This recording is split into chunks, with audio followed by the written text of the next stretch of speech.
Ladies and gentlemen, cadets, it's my great pleasure to present our Spring 2014 Distinguished Speaker.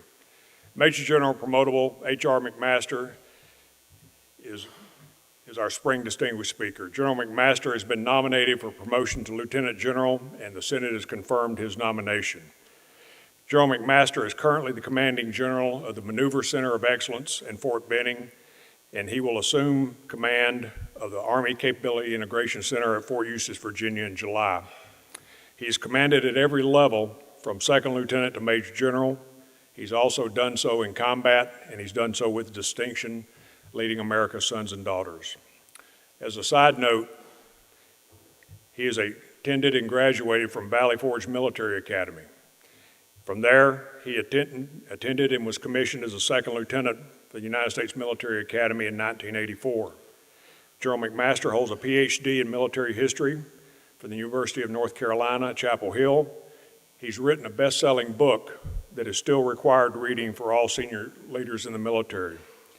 He's been the director of the Commander's Advisory Group at United States Central Command, and he's taught military history at the United States Military Academy. He's also been a senior consulting fellow at the Institute for International Strategic Studies in London. General McMaster and I first met attending a pre-command course together. We've kept in touch since then. Lastly, we're both veterans of the 2nd Cavalry Regiment. Toujours près. Something you might not know, and this just came out, if you look at the most recent issue of Time magazine, General McMaster was just named as one of the 100 most influential Americans. And so take a look at that when you go home today. Please join me in giving a warm Hargrave and Chatham welcome to Major General H.R. McMaster.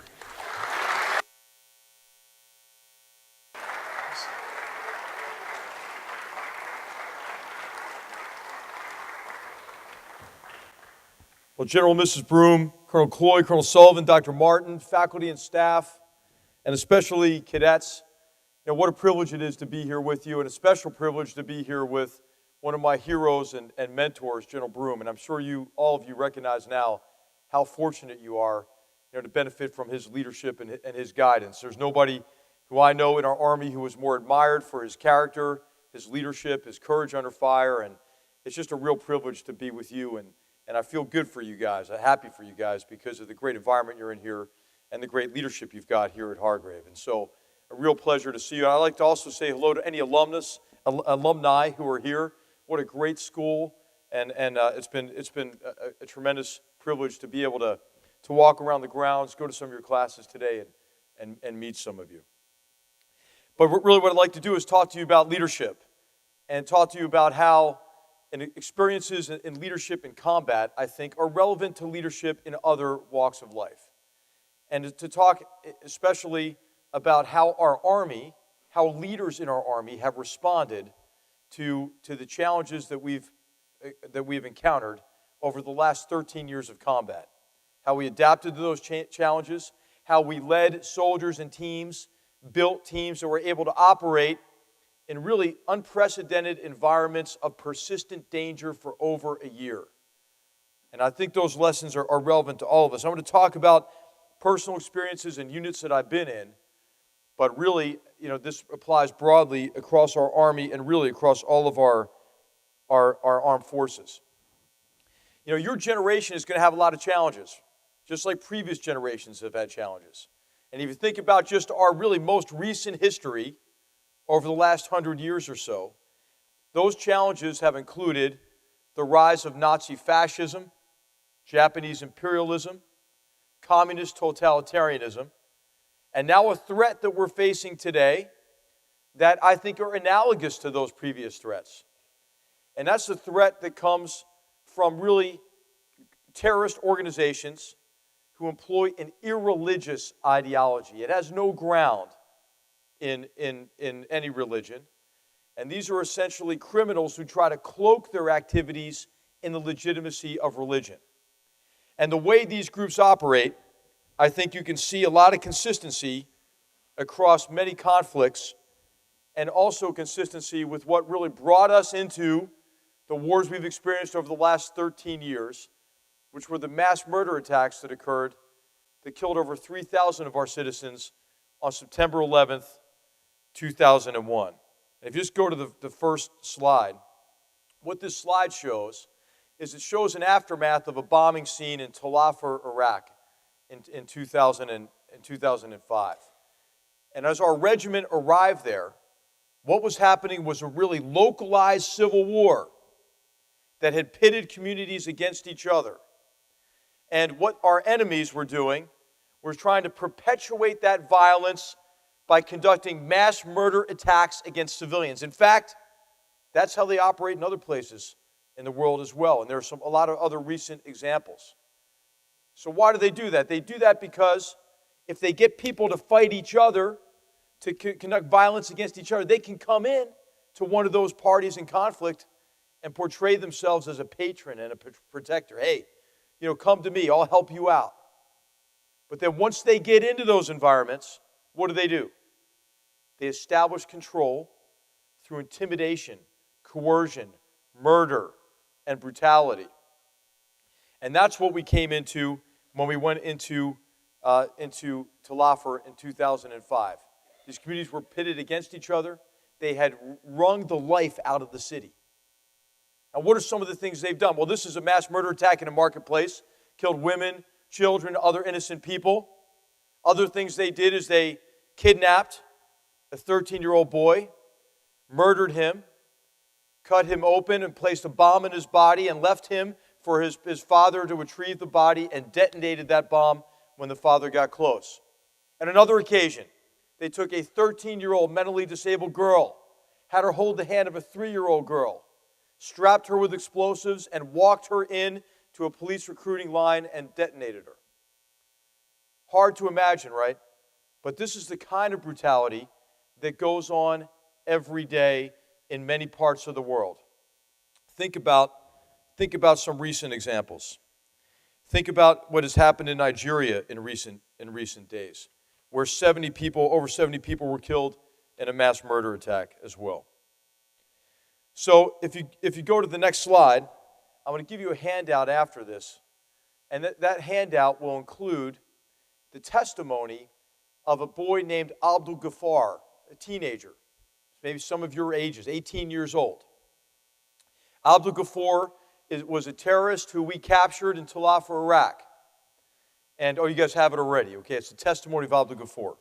So, the social services of Talafer debriefed this individual. And what did we learn from that? What we saw was that this was not aberrational, right? This wasn't just one example. This is how the enemy took control of this city. When they came into the city, they attacked all the police forces simultaneously. They destroyed all the police stations. Then they took control of certain neighborhoods. And they went into houses and they said, "Give us your son or we'll kill your whole family."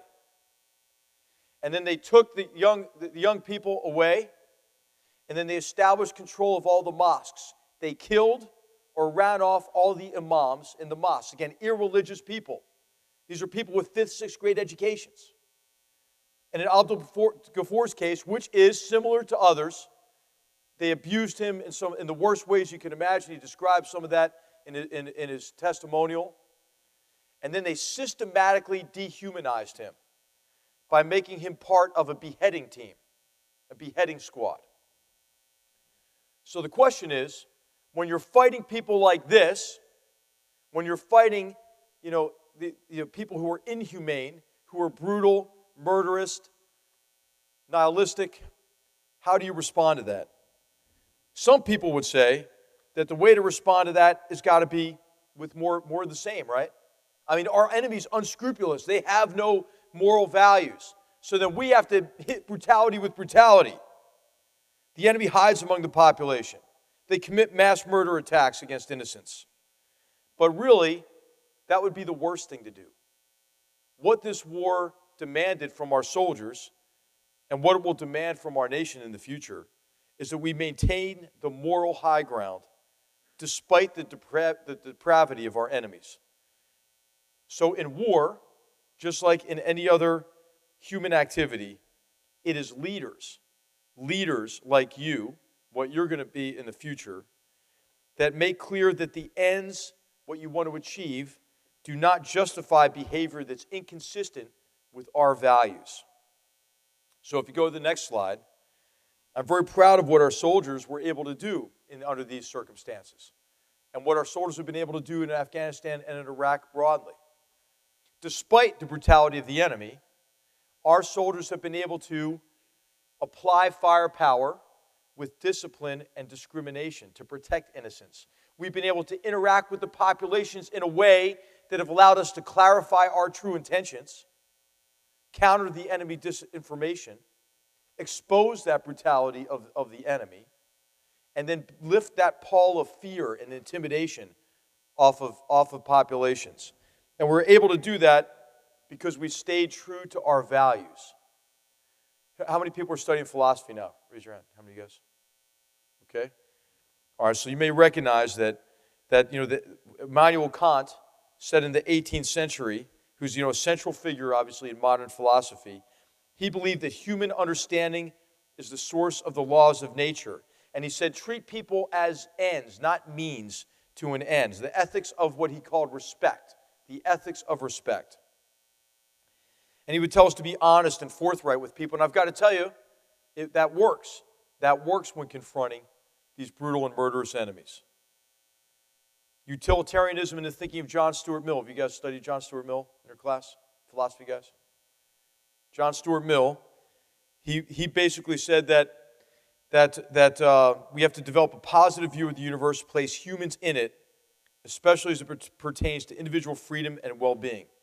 Treating populations with respect, applying force with discrimination is not only the right thing to do, it's the most effective way to defeat the enemies of all civilized people. So as we fight these brutal enemies, if we go to slide 4, we have to recognize that the enemy's primary source of strength is hatred based on ignorance. What our enemies essentially are trying to do today is to use ignorance as a basis for inspiring hatred and use that hatred to justify violence. And we could talk during discussion period, if you'd like, about any other conflicts that are going on and what the dynamics are inside of those conflicts in Afghanistan, in Pakistan, in Syria, in Yemen, in Nigeria, and how this relates to the challenges we're going to have in the future. So how are Army prepared soldiers to operate in these tough environments? It applies to leadership in other fields. Over the 13 years of war, our leaders have identified causes of breakdown in discipline and moral character. What are the causes of those breakdowns? First cause of those breakdowns is ignorance. Ignorance of the situation you're going into, right? If you go into a situation you don't understand the dynamics, you don't understand how the population is being victimized by these people, if you don't understand their culture, their recent history, and how that plays into the fears of those communities, the interests of those communities, you can't operate effectively. But this ignorance can be of two kinds, right? One aspect of ignorance is also our values. What do we really stand for? So in any organization, like your emphasis here in your education, it's talking about those values, but bringing them to life and explaining to people why those values are important. Important to define who you are. So ignorance is a source of breakdowns, and then really applied ethics education, making clear what we expect of each other is important. In our Army, that's really important, our values. How is violence portrayed or justified in video games? Why do people commit violence, usually? Engage in the use of power, violence. What are some of the big reasons? Just shout it out. You here is going to sleep in the front row. You can tell me, what video games? What do video games, how do you justify violence from video games?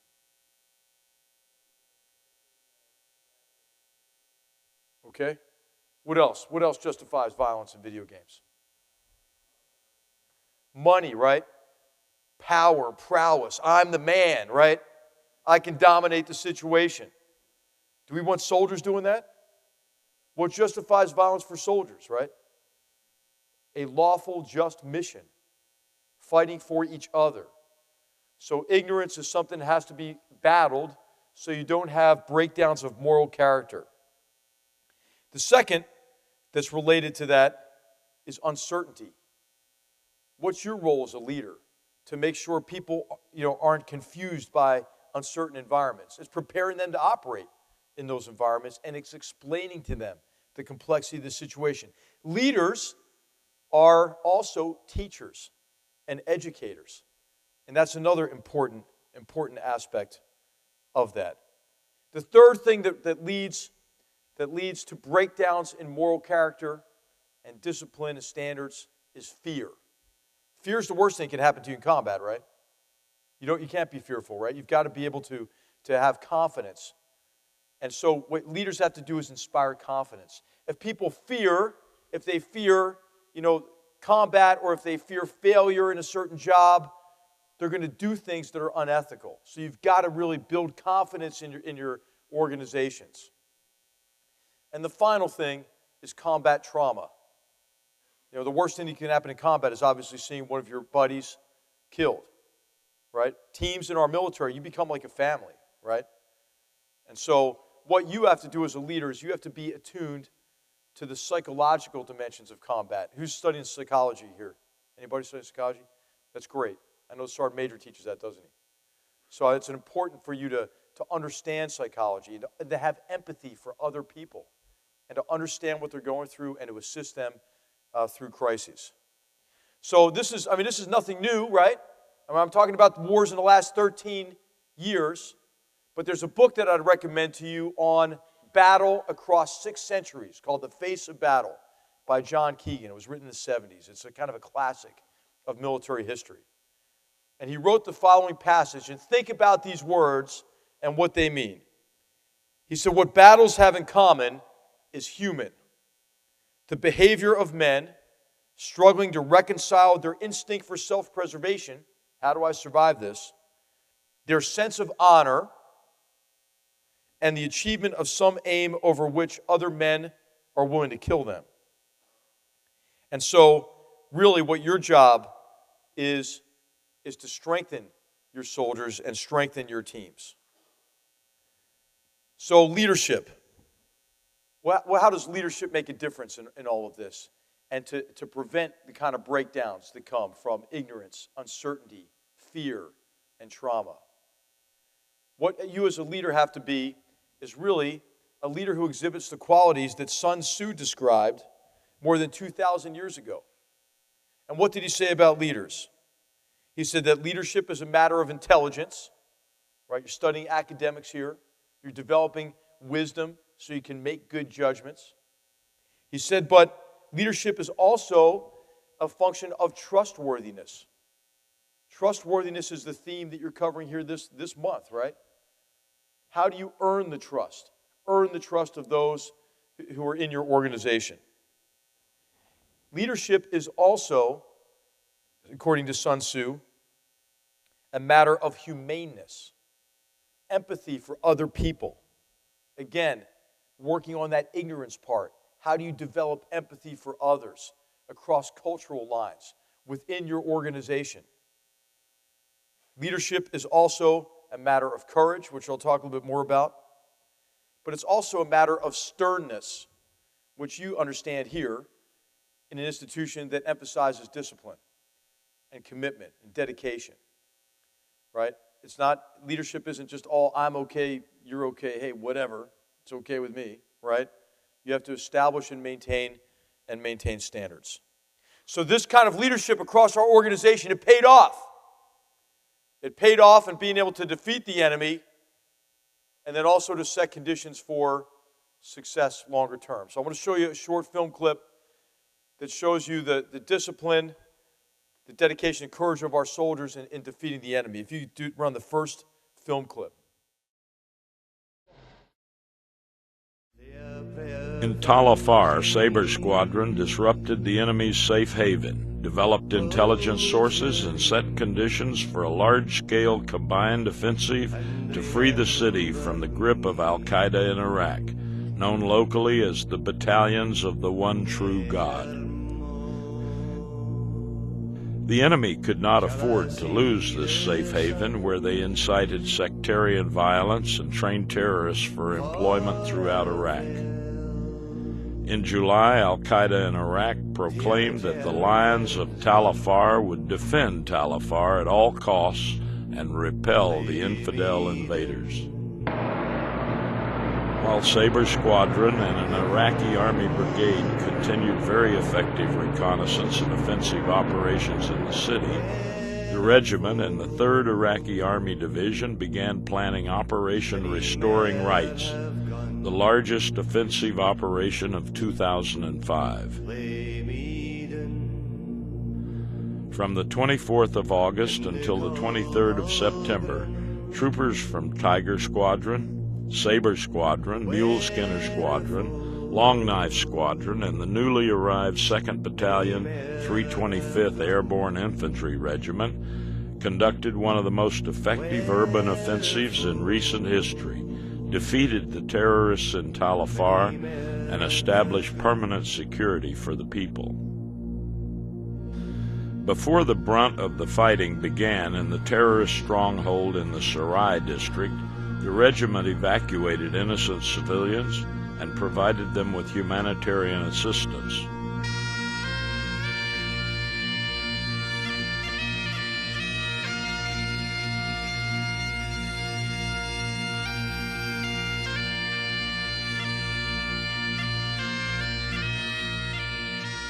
The regiment also conducted effective reconnaissance outside the city and denied the enemy the ability to evade capture.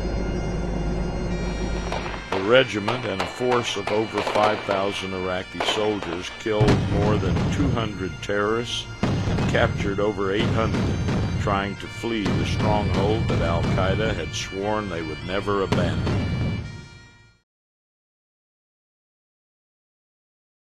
Okay, so tough fighting, but what was as critical as the tough fighting was the evacuation of civilians and setting conditions for enduring security and stability there. And so the aftermath of that fighting is what I think was particularly important. I'd like to show you just another clip on what happened after the battle as life returned to the city. Again, life had been choked out of the city completely. In January 2005, most people in western Nineveh province could not vote, and the people of Talafer lived in abject fear of terrorists who kidnapped and murdered anyone who advocated peace and cooperation. The people of South Baghdad were also brutalized and too intimidated to vote. The terrorists wanted the political process to fail. Less than 1 year later, voters turned out in droves to South Baghdad's polling sites. And in western Nineveh province, voter turnout was over 87% and more than 90% in Talafer. The people of Iraq were able to choose their destiny. The regiment's security efforts allowed people to vote, and they were determined to take over their own future. The brave rifles left Iraq, having earned the respect and gratitude of the people.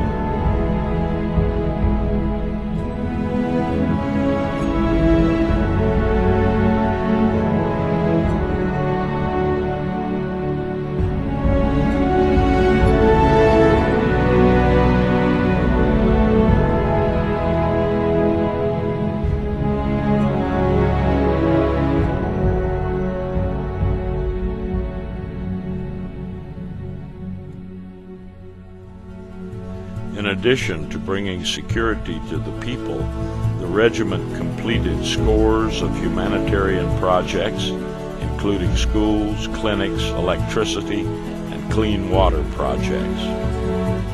The troopers of the 3rd U.S. Cavalry helped secure the future for the children of Iraq and the children of our own nation.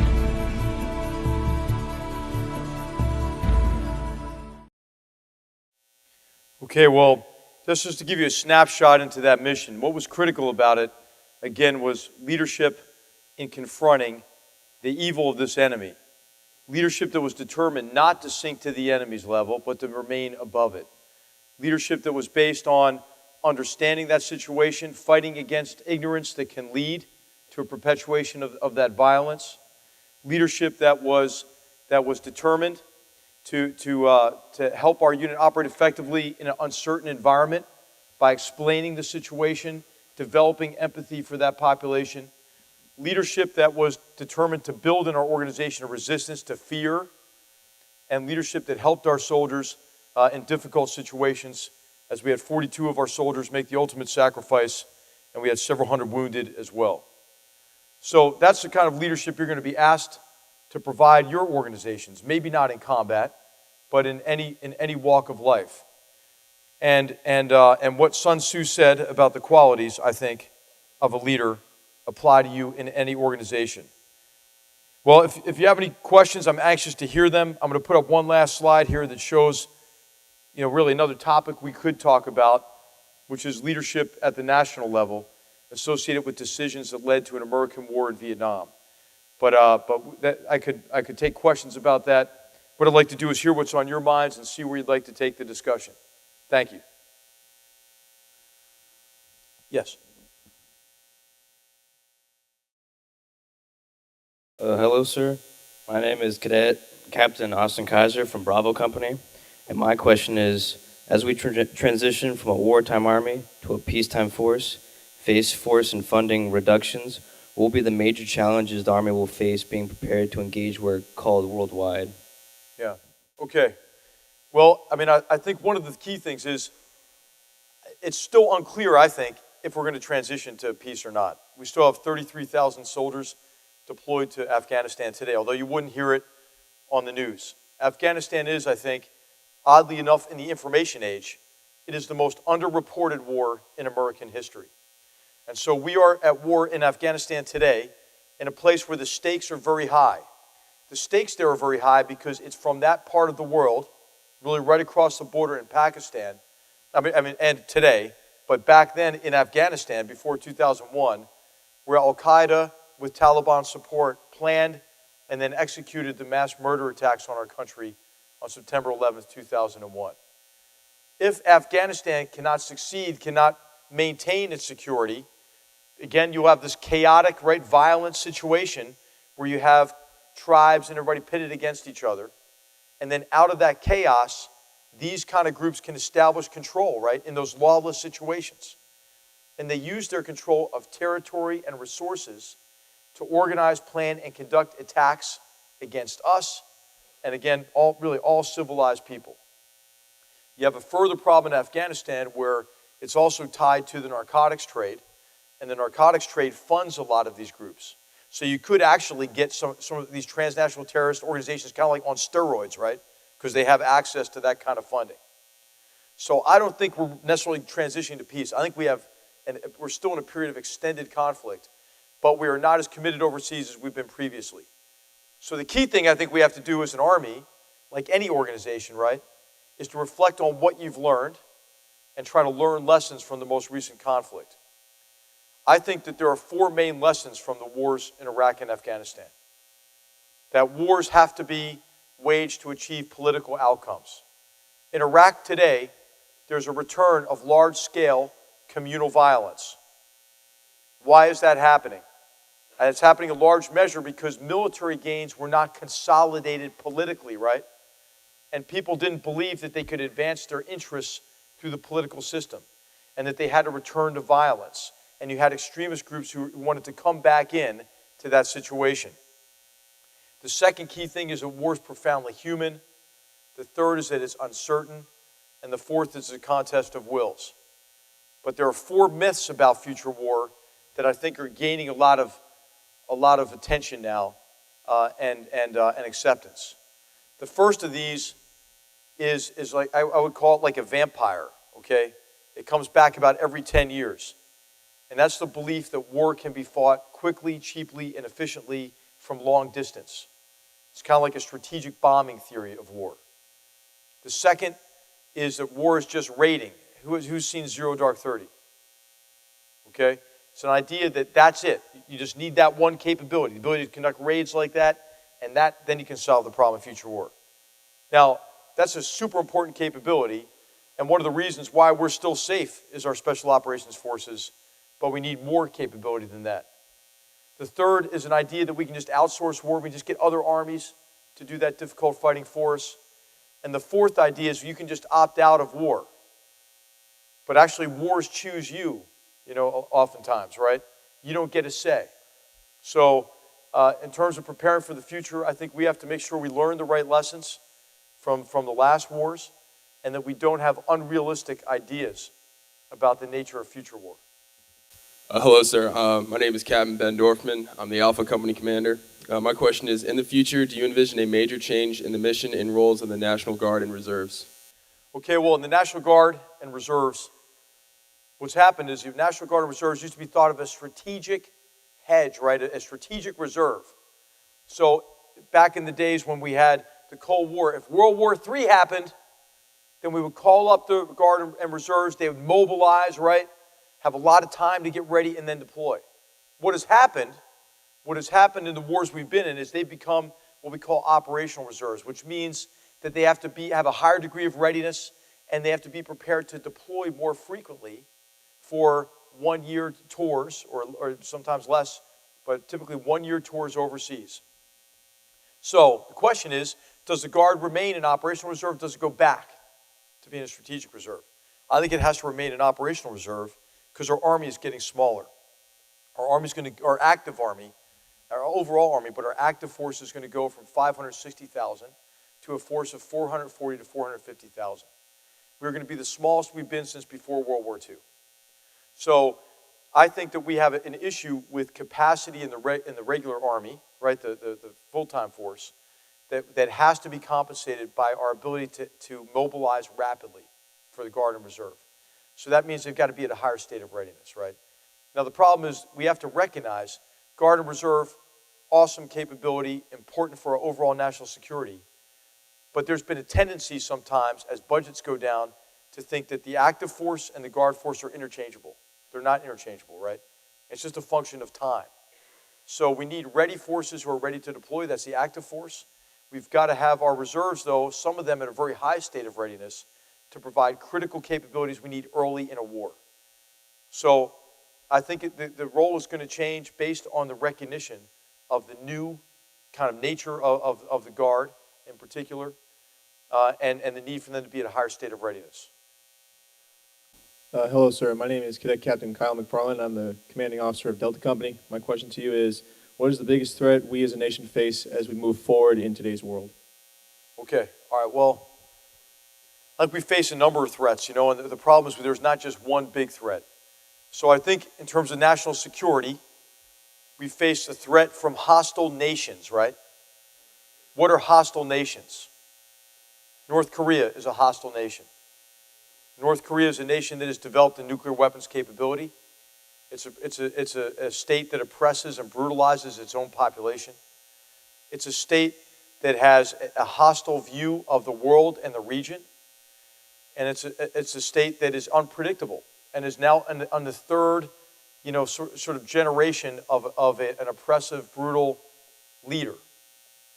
So that's a dangerous situation. That's a state that has significant conventional and long-range capabilities. Iran, I think, is a hostile state also that has significant capabilities and has been, fighting in many ways a clandestine war against our interests and others. So nation states are a threat. If you look at what Russia is doing, I think that our forces in NATO have to have a very strong deterrent capability. Why do you need a strong military? I mean, for a couple reasons, right? To be able to deter war.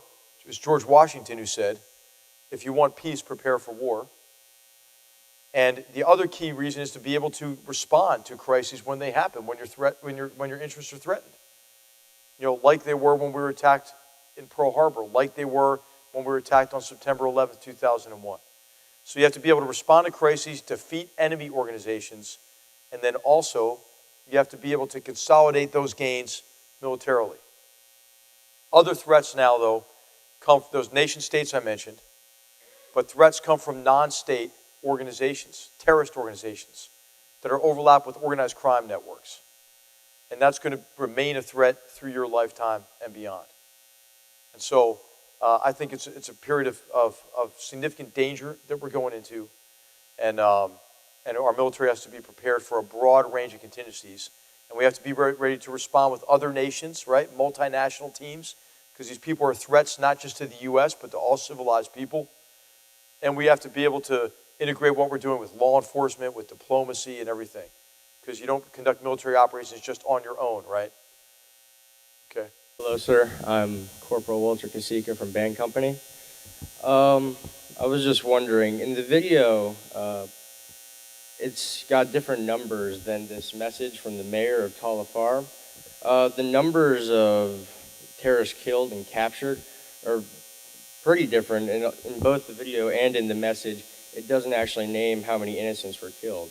And another thing is, like, President Barack Obama is not allowing statistics on killings by drones or militaries in other nations. Why is it so important that we keep this information covered up? Yeah, well, it's not covered up, and we are not really good, and nor should we be at really counting, all the enemy dead and so forth. The numbers in the letter are a roll-up for operations over a whole year. The numbers in the film are numbers that from a particular operation that was a 3-week-long operation. So it really is a difference in period. In terms of civilians that are killed, we have to take it on ourselves, which we do, to minimize threat to civilians. And we do that by applying our firepower with discipline and discrimination. But we have to recognize that the enemies that we're fighting are operating in and amongst civilian populations. And so oftentimes I think that we apply some sort of moral equivalency to the inadvertent death of civilians as we're going after the enemy, and the deliberate murder of civilians, which is the tactic of our enemies.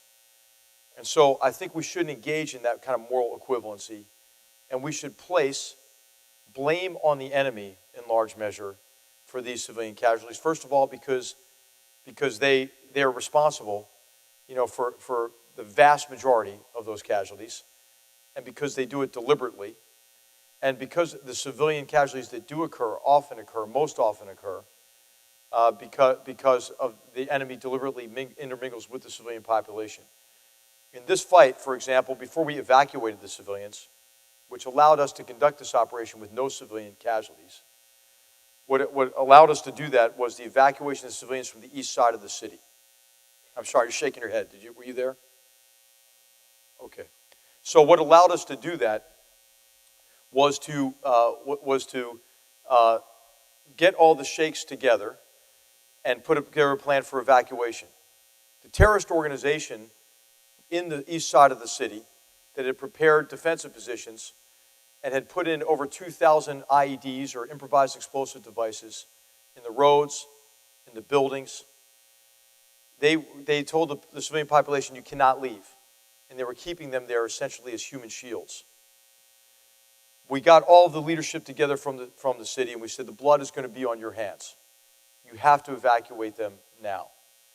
We were able then to restrict access to that part of the city and to create the impression on the part of the enemy with some very effective operations by special operations and snipers that they were going to lose. And we were marshaling our force. The enemy then thought they could get some of their leadership out of the city by intermingling them with the civilians as they evacuated. But what we did is, as we evacuated the civilians, we had a screening site set up where we had informants that were hidden that could pick out who the terrorists were who were coming out of the city. And so we were able then to detain those terrorists and then collect statements from people to build evidence-based packets for them to be detained. And that's how we captured a large number of the enemy. The other ways we were able to do it was as the enemy moved into other towns around Talafer, we went into those towns and we cordoned those towns off, and we went into the towns and we provided humanitarian assistance, water, food, toys for kids, soccer balls. And as we did that, we took photos of every military-aged male in the town. We flew in one of our Kiowa helicopters a data stick back to a panel of informants who viewed all those photos, and when they saw someone who was a terrorist, they would raise their hand. We then have that members of those panel write a statement about that individual, identifying that individual, what he had done in the city. If we had corroboration by 2 or more people, and we still had that town sort of on lockdown, we then went in that next day, detained those individuals, and turned them over to Iraqis under justice system. So we did a lot of innovative things to minimize civilian casualties. And we've got to remember that it's our enemies who commit mass murder every day, deliberately, of civilians. General McMaster, I really appreciate your address and answering questions, and I'm ever mindful of the restrictions on gifts to serving officers, but a Hargrave coin that I know you've got a huge collection. Thank you, sir. Thank you. And here is a shirt for your new, when you're relaxing and getting ready to go paddle boarding. But That's awesome. That's great. Thanks a lot, you guys. Thank you, sir. Thank you. Thanks, sir.